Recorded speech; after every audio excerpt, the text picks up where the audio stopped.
Hello guys, कैसे हैं आप सब लोग। आई होप अच्छे ही होंगे। तो हम आज की वीडियो में करने वाले हैं थर्मोडायनेमिक्स का एक बहुत इम्पोर्टेंट टॉपिक जो है बोस-आइंस्टीन स्टैटिस्टिक्स, जो मोस्ट इम्पोर्टेंट है MSc theory point of view से। ठीक है, वैसे अगर आप नेट की प्रिपरेशन कर रहे हैं उसके लिए मोस्ट इम्पोर्टेंट है, लेकिन थ्योरी के लिए तो मोस्ट इम्पोर्टेंट है। ठीक है, तो क्या टॉपिक का नाम है बोस-आइंस्टीन स्टैटिस्टिक्स।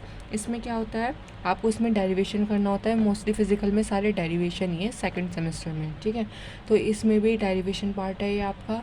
तो इसमें क्या है, let us consider a system of N indistinguishable particles such that ni particles are present in its energy level with degeneracy gi। Suppose एक एन इंडिस्टिंग्विशेबल पार्टिकल है जो एनर्जी लेवल में प्रेजेंट है, जिसकी डिजेनरेसी मतलब क्या होता है, जिसमें सेम एनर्जी लेवल होते हैं। ठीक है, उसको डिजेनरेसी जो एनर्जी लेवल है उसको कैसे रिप्रेजेंट करते हैं, जी आई से रिप्रेजेंट करते हैं। ठीक है, जी आई से। The N I particles have to be distributed among G I states. ठीक है, again suppose that it's ith energy level है gi-1 पार्टीशंस। जो इसकी ith एनर्जी लेवल है उसके क्या पार्टीशन है, gi-1 पार्टीशन है। ठीक है, now the possible number of distribution of ni particles among gi states may be determined by permuting the position and particles. ठीक है, the total number of permutation of n1 particle and gi1 particle is ni plus gi minus 1। तो total number of permutations कितने हुए n1 particle के लिए, n1 plus gi minus 1। ठीक है, इन दोनों को ऐड कर दिया तो कितना आ गया, टोटल नंबर ऑफ परम्यूटेशंस आ गया। however the particles are indistinguishable। this shows that the interchanging two partitions will not change any arrangement। ठीक है, क्या पार्टिकल्स इंडिस्टिंग्विशेबल मतलब क्या होता है कि अगर इंटरचेंजिंग हो रहा है तो अरेंजमेंट चेंज नहीं करेगा। ठीक है, hence we should divide N I plus G I minus 1 by the number of permutation of G I minus 1 particle.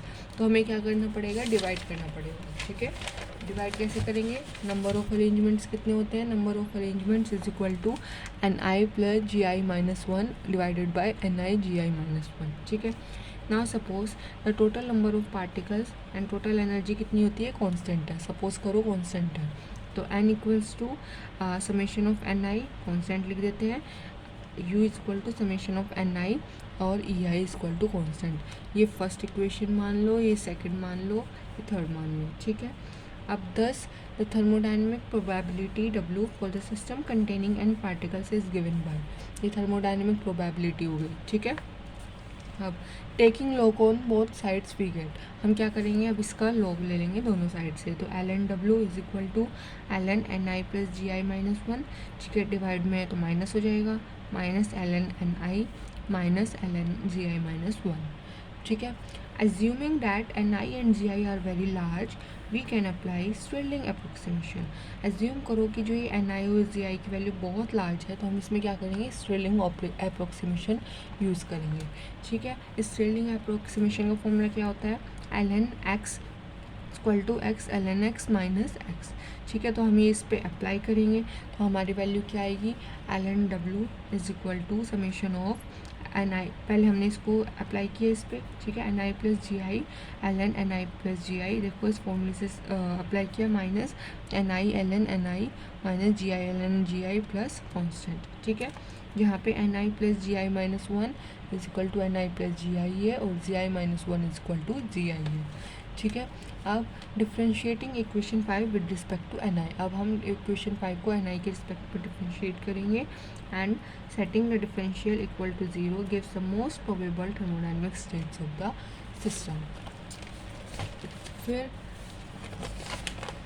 हमारी वैल्यू क्या आ गई, summation of L N W equals to L N N I minus L N I plus G I delta N I is equal to 0।